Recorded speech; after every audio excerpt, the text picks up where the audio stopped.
स्वागत है आप सभी का एनएफ न्यूज पर। मैं हूं आपके साथ रोहित। बवाल तो तुम सब ने कर दिया है, लेकिन उसकी भरपाई करते करते तुम सबकी पुश्तें कांपेंगी। कुछ यही कहा था मुख्यमंत्री योगी आदित्यनाथ ने 26 सितंबर को बरेली बवाल के बाद।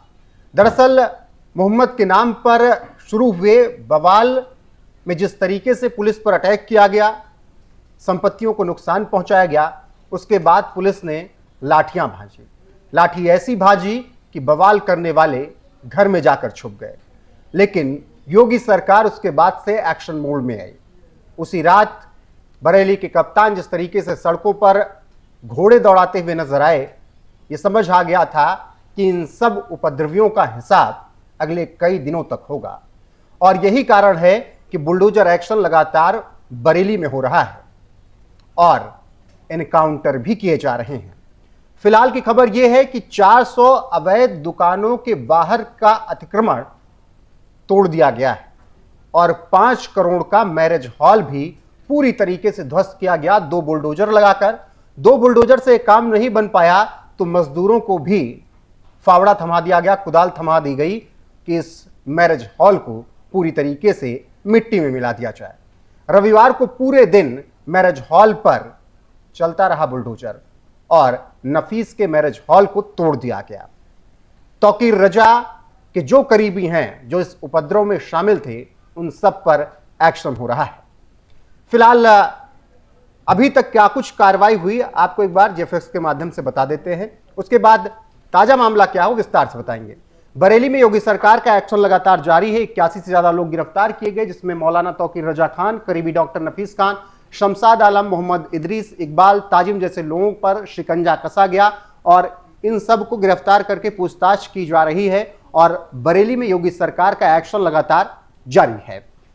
10 एफआईआर दर्ज हुई, 180 नामजद जिसमें किए गए और 2500 अज्ञात आरोपियों के खिलाफ एफआईआर दर्ज हुई। दंगा, तोड़फोड़, पथराव, धार्मिक भावनाएं आहत करना, हिंसा भड़काने के आरोप में भारी पुलिस बल तैनात किए गए और इन सब पर मामला दर्ज किया गया। ड्रोन से निगरानी हो रही है। पीएसी और आरएएफ की टुकड़ियां तैनात की गई हैं। बरेली, शाहजहांपुर, पीलीभीत और बदायूं जो कि आसपास के जिले हैं, उनको भी हाई अलर्ट पर रखा गया है पिछले कई दिनों से और किसी भी तरीके का उपद्रव वहां ना हो, इसलिए वहां पर भी सख्ती बढ़ती गई। उपद्रवियों की अवैध संपत्तियों पर बुलडोजर एक्शन जारी है। बरेली डेवलपमेंट अथॉरिटी ने अवैध निर्माणों का सर्वे कर उसे ध्वस्त करना का प्लान अभी तक जारी रखा है। बिजली विभाग ने मौलाना तौकीर रजा के करीबी सपा पार्षद ओमान रजा के अवैध चार्जिंग स्टेशन पर 1 करोड़ 12 लाख रुपए का जुर्माना लगाया है और इस बिजली के जुर्माने को देखकर आपको संभल वाले बर्क साहब की याद जरूर आई होगी। मौलाना तौकीर रजा खान की कई प्रॉपर्टी पर बुलडोजर चल चुका है। कई सौ दुकानों को हटाया जा चुका है जो अवैध तरीके से थी और नाले पर अवैध जमीन को अवैध तरीके से कब्जा करके उस पर दुकानें बनाई गई थी। उन सब पर बुलडोजर चल रहा है और इसी कड़ी में अब नफीस के 5 करोड़ के मैरिज हॉल को भी गिरा दिया गया है। रविवार को लगातार पूरे दिन कार्रवाई हुई उसके बाद। वहीं दूसरी तरफ समाजवादी पार्टी इस मुद्दे पर लगातार राजनीति कर रही है और सपा अपना डेलीगेशन बरेली भेज रही थी, लेकिन पुलिस ने डेलीगेशन को रोक लिया। इससे पहले कांग्रेस के सांसद इमरान मसूद बरेली जाने की कोशिश कर रहे थे, उन्हें भी नहीं जाने दिया गया। नगीना वाले सांसद चंद्रशेखर को भी नहीं जाने दिया गया। अब आम आदमी पार्टी ने अपना डेलीगेशन बरेली भेजने के लिए तैयारी कर ली है। देखना होगा कि क्या संजय सिंह बरेली पहुंच पाते हैं या फिर नहीं। फिलहाल रविवार के दिन क्या कुछ हुआ यह समझिए। बरेली बवाल के बाद मौलाना तौकीर रजा और उनके करीबियों के खिलाफ एक्शन जो लगातार जारी था, अब उसमें रविवार को पूरे दिन तौकीर रजा के करीबी डॉक्टर नफीस के मैरिज हॉल पर बुलडोजर चला। 2 बुलडोजर बिल्डिंग के बचे हुए हिस्से को लगातार ढहाते रहे और मजदूरों को भी लगाया गया। पूरी तरीके से उस जगह को समतल कर दिया गया है।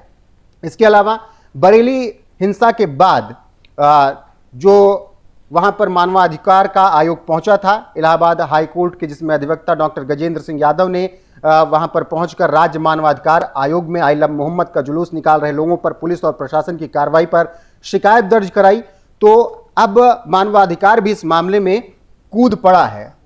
हालांकि इस मानवाधिकार को कई जगह चीजें नजर नहीं आती हैं, लेकिन जहां पर दंगा होता है, पत्थरबाज जहां पर बवाल करते हैं, सरकारी संपत्तियों को नुकसान पहुंचाते हैं, उनके साथ ये मानवाधिकार खड़ा हो जाता है और इसीलिए कहा जाता है सो कॉल्ड मानवाधिकार। बहरहाल अब इसके आगे अगर बात करें तो अभी तक कई एनकाउंटर किए जा चुके हैं और तौकीर रजा खान को गिरफ्तार करके पूछताछ की जा रही है। तौकीर रजा खान के भाई तौसीफ रजा मुसलमानों के खिलाफ इसे एक तरफा कार्रवाई बता रहे हैं योगी सरकार की और कह रहे हैं कि एक आंख से सरकार देख रही है।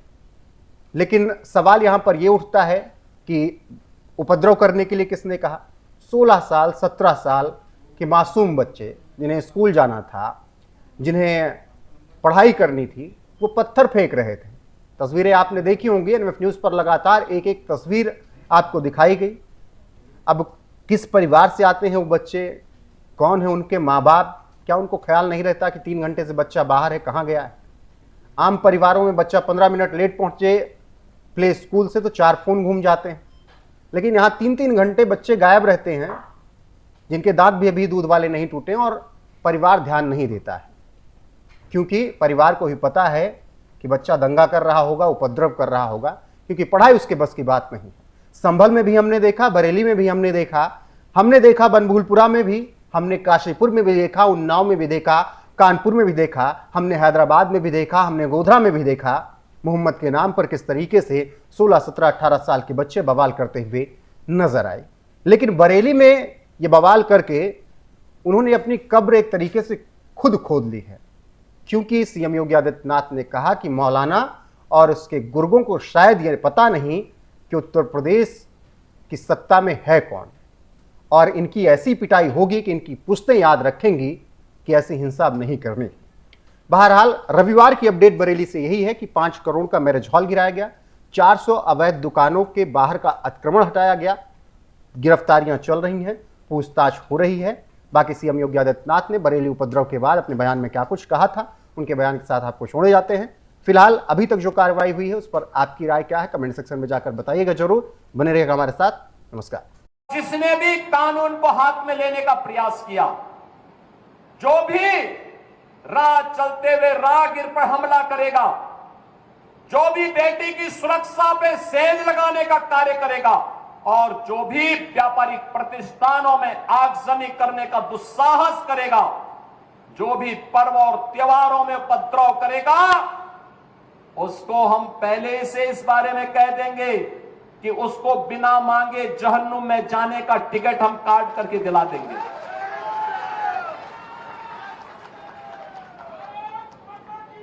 इतना पर्याप्त होगा उसके लिए। यह अराजकता स्वीकार्य नहीं। विकास में हर व्यक्ति की भागीदारी जब सुनिश्चित की गई है, गांव-गांव का विकास हो रहा है, कल्याणकारी योजनाओं में बिना भेदभाव के शासन की योजना का लाभ उपलब्ध करवाया जा रहा है, बिना भेदभाव के युवाओं को नौकरी और रोजगार उपलब्ध करवाया जा रहा है, तो फिर यह अराजकता कैसे? कुछ चंद लोगों को माहौल खराब करने की छूट नहीं देनी चाहिए। ये वही लोग हैं जिन्होंने उत्तर प्रदेश की भ्रष्ट सरकारों के साथ मिलकर के उत्तर प्रदेश के सामने पहचान का संकट खड़ा किया था। ये वही लोग हैं जिन्होंने उत्तर प्रदेश को बीमारू राज्य बना दिया था। ये वही लोग हैं जिन लोगों के दंगों के कारण प्रदेश में कोई निवेश नहीं आता था, कोई उद्योग नहीं लगता था, कोई विकास का कार्य नहीं हो पाता था। और आज पिछले 8.5 वर्ष के अंदर उनकी मंशा सफल नहीं हुई। अब नए नए तौर तरीके अपनाने का कार्य कर रहे हैं, लेकिन याद रखना होगा, वे जितना सोचते हैं उससे ज्यादा हमारी पहले से तैयारी रहती है। और जब भी दुस्साहस करेंगे ऐसे ही पिटोगे जैसे बरेली के अंदर पीटे गए हो।